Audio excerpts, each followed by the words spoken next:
Assalamu alaikum, everybody. It's always awful being one of the last speakers because you hear all these really confident and eloquent speakers, and I'm neither of those. I actually have an entrenched fear of public speaking, so please forgive me if I've gone bright red or nearly knocked the thing over.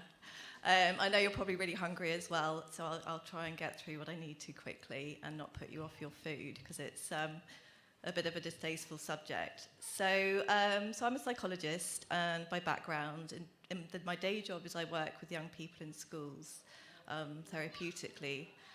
Aside of that, R.S.E, well, actually isn't religious education, it's something called relationship education.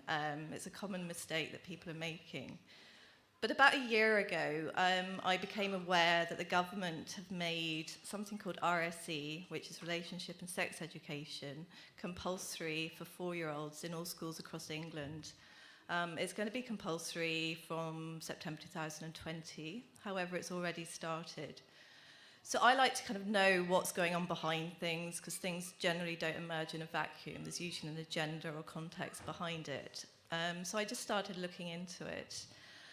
And it's all I can describe as like falling down a rabbit hole. I was incredibly shocked by what's going on and also that nobody is aware of what's going on. And I'm not just talking about the Muslim community, I'm talking about the non-Muslim community as well. The majority of people haven't got a clue what their children are learning in schools in this new kind of relationship and sex education agenda. So basically, obviously, many parents here, it's really imperative that you are aware. And in these few minutes, I'll give you a synopsis. But there is a website I've done where you can find out more. And I also do talks for the local community as well, to kind of inform parents of their rights. So basically, the government, in their wisdom, somewhat misplaced, think that all children, due to the sort of societal ills such as teenage pregnancies, pornography, etc., that children now have to learn this in schools as a form of a safeguarding. Like I said, it's going to be compulsory for 4-year-olds, although there's moves to actually make it in nursery, certain ideologies to be taught to 2-year-olds. Parents actually have very little rights because the state has decided to make it compulsory. It's actually a totalitarian endeavour to indoctrinate our children in secular ideologies regarding relationships. It's actually the core of it is actually an assault on the family. Everything that Islam holds dear, whether it's marriage between a man and a woman, chastity, self-restraint, traditional marriage is actually under attack. It's not, like I said, just an isolated case. It's actually a strategic movement that is being rolled out globally. It's being pushed by the United Nations, something called Agenda 2030, that is pushing what we're calling compulsory sex education into all schools worldwide. Like I said, it's very strategic, it's very thought out, and it is happening. It's already started, and it is already in our schools. And as parents, we have to be aware, and we have to talk to our children to find out what they are learning, because we're going to have to talk to our children about these issues from an Islamic perspective. Just to summarise, there's kind of 3 main areas of concerns that parents and those who have any involvement with children need to be aware of. By teaching 4-year-olds concepts such as pornography, and there are resources ready to go, they're actually planting seeds in a child's mind that is actually going to sexualise them at a very young age. Some of these resources actually amount to cartoon pornography. Again, there are examples on the website of what our young children's minds are going to be exposed to. So again, by talking about certain subjects that no child should be exposed to at a young age, their innocence is going to be destroyed. There are obviously societal ills that we need to be aware of and that we need to protect our children against, but the way that it's being done is very insidious. It's actually a war on morality and a war on our spirituality. And while we're all very aware of really important causes such as Palestine and Syria, there is a moral war going on in our homes and in our schools that the majority of Muslims aren't aware of. And if we don't step up and do something about it and speak our truth as people of religion, the truth of Islam, our children are going to be lost. And I'm not just saying this to kind of alarm people, it is. I work with young people. I'm already seeing young people getting lost under different ideologies. So that's one area of concerns that our children are being sexualized in society in general, but it's now actually state enforced in our schools. The second thing, which probably a lot of you are aware of, which again many people don't want to talk about, is the promotion of the homosexual agenda. Like in Islam, the act itself is haram. This isn't being homophobic or anything, but like I said, it is a global initiative that's being rolled out to push it in all schools worldwide around the globe. They've got human rights lawyers involved on how to kind of make countries comply with this. The government have said LGBT, which is lesbian, gay, bisexual, and trans, has to be taught in schools. They're recommending that it is taught as integral. What that means that children from 4 aren't just going to have a discrete lesson about that it's good to be gay. They're actually going to be rolled out across the whole curriculum. For example, you could have a maths question, so Mr. and Mr. Smith want to go on honeymoon, they need £1,000, they've got 200, how much do they need? So they are normalising same-sex relationships. There's a whole load of storybooks ready that are actually already in schools, such as Heather Has 2 Mummies, story about homosexual penguins, you know, and they do it in a very clever, insidious way to brainwash our children. And it is brainwashing. I'm a psychologist, so I'm not speaking out of turn. It's actually a long social engineering program to corrupt our children. Because if you get the hearts and minds of the children, you create the revolution. They're trying to split parent from child by taking away parental rights. They're getting children to actually question their religion, their cultural background. If a parent says, if a child says, actually, my mother doesn't agree with me, the school will support the child and social services could be called in under the name of emotional abuse. So it's been well thought out. It kind of emits from the sexual revolution in the 60s. It's a lot of psychology involved, lots of things like radical feminism that is out to destroy men. This is another kind of aspect of it.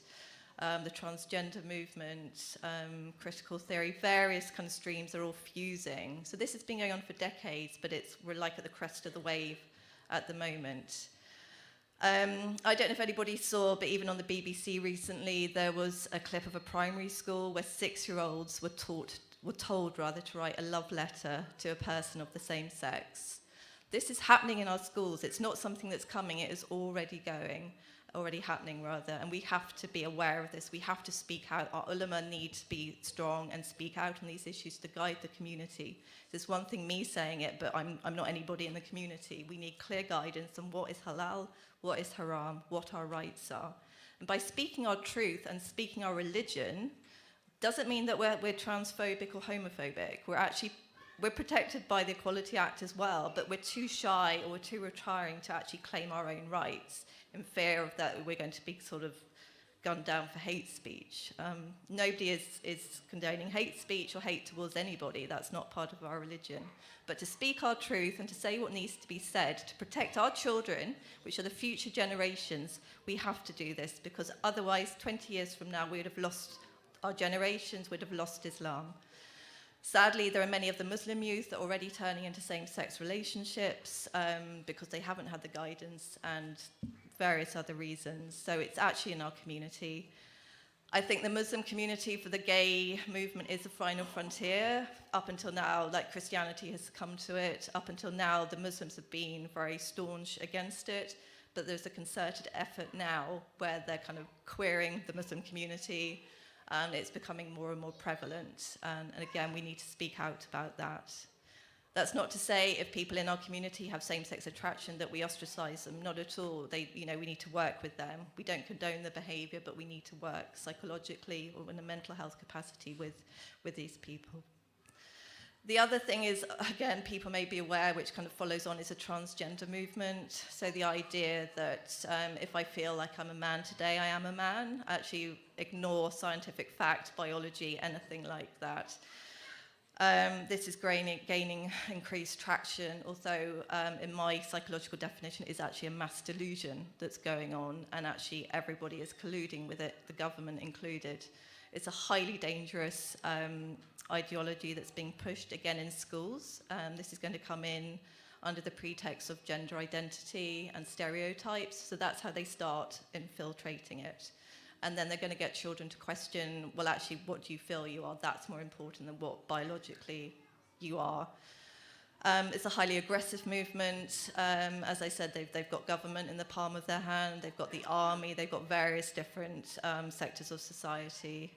For us as Muslims, it also means that a man with a beard could rock up in a hijab, say he's a man, and he'd be allowed to sit with the women in the women's section. If anybody said anything, we would be done under the Equality Act. So for Muslim women in particular, we have to be really mindful and careful of this. There is no guaranteed safe single-sex spaces anymore. The consultation has just gone through, which I think a lot of people have replied to, but we have to talk about these things in our community. We have to stand up, speak the truth, and unite. And I think this cause of relationship and sex education in particular, as well as things like prevent Islamophobia, is a really important issue that we as Muslims can unite on. Because it affects everybody. It's a family, it's the core of who we are and what we do. Personally, kind of talk about unity, I obviously converted to Islam around about 25 years ago. I was Sunni Muslim for 9 years. I then found the teachings of the Veith. So I kind of straddle both camps. And I have friends from both. So we don't have time to quibble and argue. I don't know if it was Imam Khomeini or Khamenei said that while we're arguing about whether we pray with our hands crossed or our hands by our side, our enemy is actually plotting how to cut our hands off. And I think that's what we need to remember. We're on the same team here. We're all Muslims. You know, the divisions are minor in the bigger scheme of things. While we're arguing, and even within our community, the Shia community, the bickering is unbelievable. Shaitan is rubbing his hoofs together because he's getting what he needs done, while we're all interfighting and arguing about this and that. So I think it's really time to wake up, take responsibility for our families, for our children, talk to our children, essential, and can just pull ourselves together and unite, because we are with the truth and Allah is with us. If we just take a few small steps in the right direction, then Allah will bring the help. And we have to stop this R.S.E. and this ideologies, kind of LGBT ideologies, from coming in, because they are taking our children away from us. If people want to find out a bit more about what's happening with R.S.E. and the work I'm doing, there is a website. There are leaflets at the back with Sister Seema, who's got the home education stall, the BAIT initiative, because homeschooling is another option for families as well. But the website is stopRSE.com. There's a lot of information there. Feel free to ask me questions afterwards. But sorry, it's a bit of a negative talk, but I just kind of want people to be aware. And actually, we do have rights as parents, and we do have rights as people of religion, but we actually need to activate those, not just sit kind of in a defeatist or a complacent fashion. Which I think sometimes we do as a community. So I think we need to feel proud that we're Muslims all with the truth. And inshallah, we do our bit. We tie our camel, and then Allah will do the rest, inshallah. Thank you so much.